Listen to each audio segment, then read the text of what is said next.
Welcome back. વલસાડના વાપીમાં ભંગારના ગોડાઉનમાં આગ ફાટી નીકળી। ગોડાઉનમાં લાગેલી આગ બાજુના ગોડાઉનમાં પણ ફેલાઈ ગઈ અને 10 જેટલા ગોડાઉન આગની ઝપેટમાં આવી ગયા। ફાયરની 10 થી વધારે ટીમોએ આગ પર કાબુ મેળવી લીધો છે। વધુ વિગત સાથે સંવાદદાતા જાવેદ ખાન જોડાઈ ગયા છે। જાવેદ, ગોડાઉનમાં આગ ફાટી નીકળી, અન્ય ગોડાઉનમાં પણ ઝપેટમાં લીધા, કેટલું નુકસાન થયું અને આગ પાછળનું કારણ શું છે?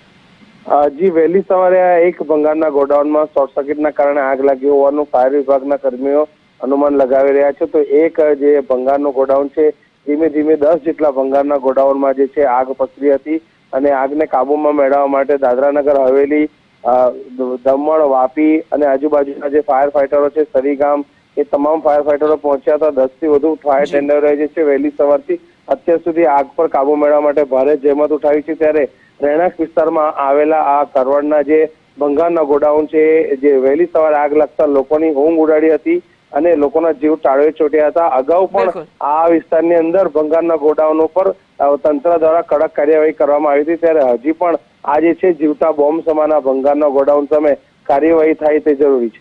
બિલકુલ, આભાર।